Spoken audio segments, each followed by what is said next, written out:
আমাদের প্রিয় নেতা জনাব অধ্যাপক মুজিবুর রহমান, উপস্থিত আছেন জামাত ইসলামী রাজশাহী পশ্চিম জেলার সাবেক আমির, বর্তমান রাজশাহী অঞ্চলের সম্মানিত টিম সদস্য জনাব মাওলানা আমিনুল ইসলাম, জামাত ইসলামের জেলা এবং স্থানীয় দায়িত্বশীলবৃন্দ, প্রাণপ্রিয় আমার দিনী ভাইরা, রাত গভীর হয়েছে। প্রধান অতিথি এবং বিশেষ অতিথি আপনাদের সামনে কথা বলবেন।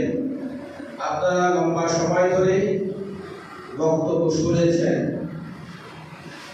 এই জন্য খুবই সংক্ষিপ্ত আকারে আমি আয়াত দুটি তেলাওয়াত করেছি, একটি আয়াতের অংশ, তার উপর বেস করে আমি খুবই সংক্ষিপ্ত আকারে একটু কথা বলতে চাই। আল্লাহ রাব্বুল আলামিন বললেন, ইন্নাল্লাহা ইয়া'মুরুকুম বিল আদলি ওয়াল ইহসান। নিশ্চয় আল্লাহ তোমাদেরকে নির্দেশ দিচ্ছেন তোমরা ন্যায় এবং ইনসাফ প্রতিষ্ঠা করো। কে বললেন? আল্লাহ বললেন যে আল্লাহর নির্দেশ হচ্ছে তোমাদেরকে ন্যায় এবং ইনসাফ প্রতিষ্ঠা করতে হবে। সূরা সফের 9 নম্বর আয়াতে আল্লাহ বলছেন, তিনি সেই মহান সত্তা যিনি তার রাসূলকে হেদায়েত এবং দ্বীনে হক সহকারে প্রেরণ করেছেন, যাতে করে তিনি গোটা সমাজ ব্যবস্থা, রাষ্ট্র ব্যবস্থার উপরে, সমস্ত মতবাদের উপরে দিনকে বিজয় করতে পারেন। সম্মানিত ভাইরা, নবীকে এই দায়িত্ব পালন করতে সক্ষম হয়েছিলেন?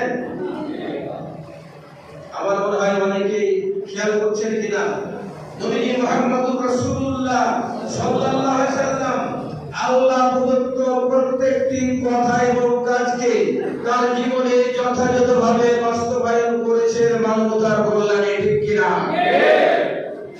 আমার 54 বছরের বাংলাদেশে শতকরা 93 জন মুসলমানের দেশ আমার বাংলাদেশ, যার বয়স হয়েছে 54 বছর।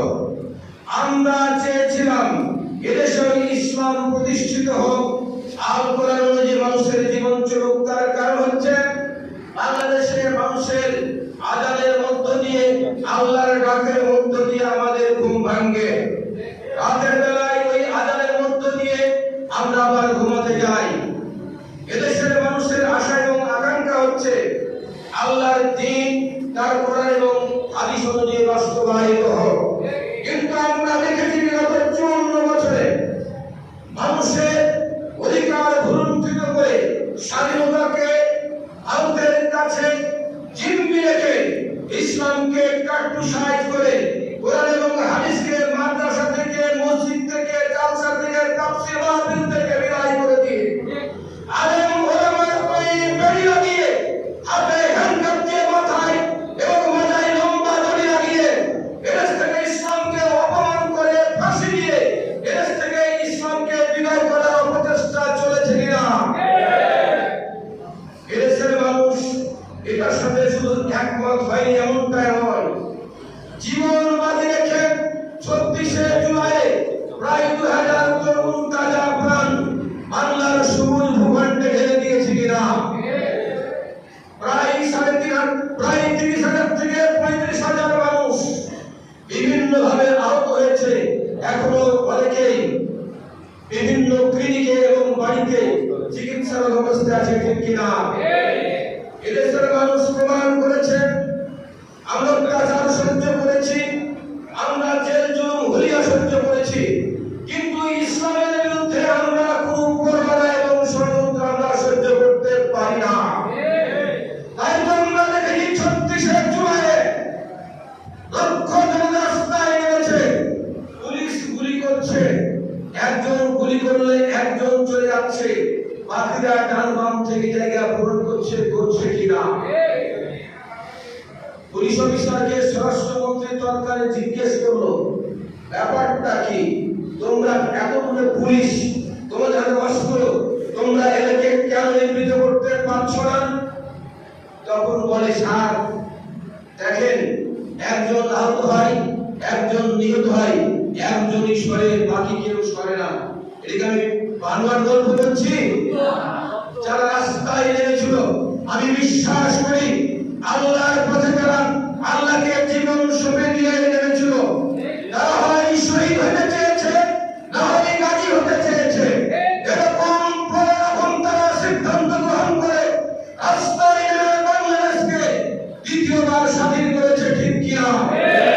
এই বাংলাদেশে কোরআন এবং হাদিসের বিরুদ্ধে এদেশের মানুষের রচিত আর কোন আইন এবং শাসন অত্যাচার এবং নির্যাতনকে আগামী দিনে মেনে নিতে পারে না। আমরা এই নেতা দেখেছি, সেই নেতা দেখেছি, এই পার্টি দেখেছি, ওই পার্টি দেখেছি, সমস্ত পার্টি দেখা শেষ। সবার জারি জুড়ে আমরা দেখেছি, আর কোন জারি জুড়ের কাছে বাংলাদেশের মানুষ মাথা নত করবে না।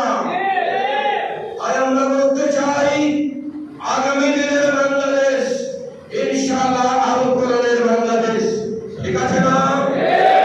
আল কোরআনের দেশ, আগামী দিনের বাংলাদেশ ইসলামের বাংলাদেশ।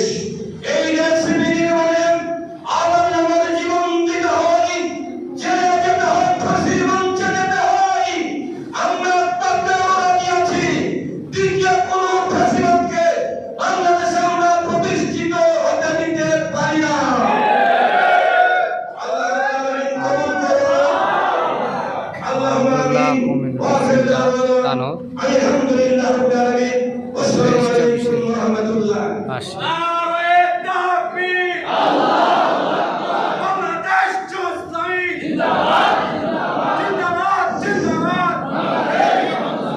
আলহামদুলিল্লাহ, সম্মানিত জেলামিকে আরো সম্মানিত করলে ভালো হতো। জামায়াতে ইসলামী দলীয় কর্মী সম্মেলন, দলীয় কর্মী সম্মেলন এর বক্তব্য আপনারা শুনছেন। ইনশাআল্লাহ। সম্মানিত উপস্থিতি, আজকে আমরা অনেকে মনে করছি রাত গভীর হয়ে গেছে, নাকি বলেন? প্রিয় ভাইরা আমার, আজকে আমরা যদি একটু চিন্তা করি যে বাংলাদেশে আজকে আমরা এখানে বসে আছি, আমাদের সামনে অনেক ভাই শহীদ হয়েছে, হয় নাই? শহীদ হয়েছে।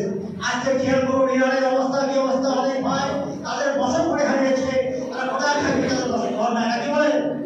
আজকে আমরা গাজায় যাই, সেখানে কি অবস্থা হয়েছে।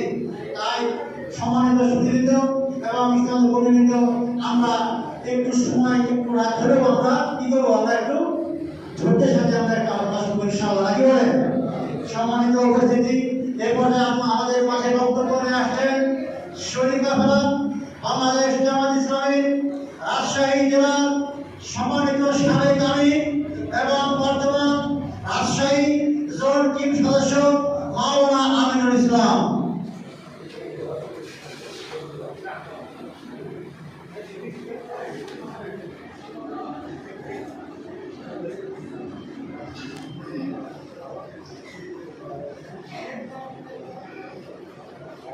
আসসালামু আলাইকুম ওয়া রাহমাতুল্লাহি ওয়া বারাকাতুহু।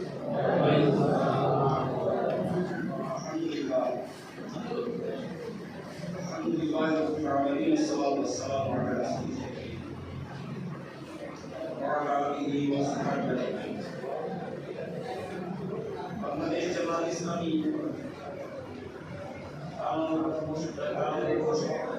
আজকে ধর্মীয় সমাবেশের সম্মানিত সভাপতি উপস্থিত হয়েছেন প্রধানমন্ত্রী বাংলাদেশ জামায়াত ইসলামীর সিনিয়র নায়েবে আমির তানোর কোটাগাড়ির সাবেক এমপি, বাংলাদেশ জামায়াত ইসলামীর পক্ষ থেকে আগামী দিন তানোর কোটাগাড়ির মানুষের সামনে এমপি নমিনি হিসাবে পেশ করা হয়েছে, যাকে আমার অত্যন্ত শ্রদ্ধাস্পদ জনতা জনাব অধ্যাপক মুজিবুর রহমান যেভাবে অনুষ্ঠানের নেতৃবৃন্দ, আমার সামনে উপবিষ্ট সম্মানিত সুধীমণ্ডলী, আমার প্রান্তীয় কর্মী ভাইরা, অনাকার দরবারে শুকরিয়া আদায় করছি যে আজকে এই ধরনের একটা প্রোগ্রামে আকস্মিকভাবে উপস্থিত হওয়ার দিন আমাকে তৌফিক দান করেছেন। আমি এখানে আসার পরে কারণ আসার পথে শুনলাম এখানে একটা প্রোগ্রাম আছে। আমি মনে করলাম এটা আমার জন্য একটা বড় সৌভাগ্য, আমার একটা বড় পরিমাণ। আমি যেটা কোনো কল্পনা করছিলাম না এবার একটা প্রোগ্রাম বুঝতে পারলাম। এই জন্য ভাই আপনাকে দরবারে আমি শুকরিয়া জানাচ্ছি। প্রিয় ভাইরা, আজকের এই সমাবেশের উপস্থিতি আমাকে অনুপ্রাণিত করেছে। এর আগেও আমার এক ভাই বলেছে তাহলে পৌরসভার থেকে এত বড় প্রতিষ্ঠিত সমাবেশ দেখা হয় না। আসলে এটা একটা বোঝা যায় যে শুধু কারণ না, সারা দেশে বাংলাদেশ জামাত ইসলামের পক্ষে একটি গণজোয়ার তৈরি হয়েছে।